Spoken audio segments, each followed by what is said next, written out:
The year is 1917, and Representative Oscar Callaway enters a disturbing statement into the U.S. Congressional Record. The statement reveals why J.P. Morgan interests hired 12 high-ranking news managers. The 12 were asked to determine the most influential newspapers in America. They were to figure out how many news organizations it would take to control generally the policy of the daily press of the United States. The 12 found it was only necessary to purchase the control of 25 of the greatest papers. An agreement was reached. The policy of the papers was bought, and an editor was placed at each paper to ensure that all published information was in keeping with the new policy. Soon, that policy would be defined by a front group formed by J.P. Morgan and his colleagues. In fact, Morgan's personal attorney was founding president of the organization, the Council on Foreign Relations.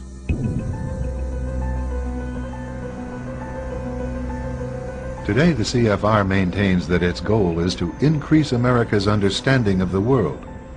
However, the actual objective of this highly exclusive club is revealed by the rare admissions of the insiders themselves. In the early 60s, a Georgetown University professor collects information for a book favorable to the network of powerful men who founded the CFR. For 2 years, Professor Carroll Quigley is allowed to examine the confidential papers and secret records of this network.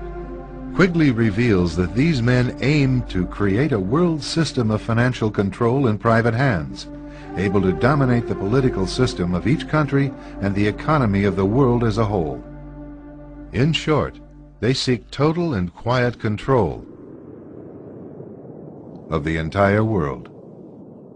And the CFR is their most visible conduit for carrying out that agenda.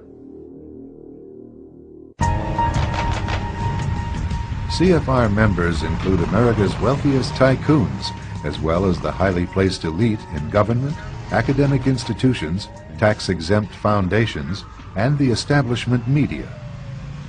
Ruling Class Journalists, written by Richard Harwood, describes the CFR membership as the ruling establishment in the United States. The Washington Post article boasted that news reporters who are CFR members do not merely analyze and interpret foreign policy for the United States, they help make it. Who are these policymakers? Many of their faces are familiar. NBC's Tom Brokaw, CBS's Dan Rather, ABC's Barbara Walters, Jim Lehrer of PBS, William F. Buckley of National Review, media mogul Rupert Murdoch, owner of the giant multifaceted News Corporation. These media heavyweights, and many others like them, are members of the CFR. Powerful corporations are also invited to become members. At the close of the 20th century, CFR influence presided over far-reaching consolidations of media control. In 1995, CFR members Michael Eisner of Disney and ABC's Thomas Murphy merged their media empires.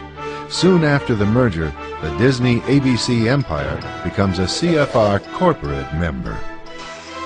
In the year 2000, the world's largest internet service provider, America Online, joins forces with Time Warner, one of the world's largest news organizations. The CEOs favoring the move are CNN's Thomas Johnson and Time Warner's Gerald Levin, both CFR members.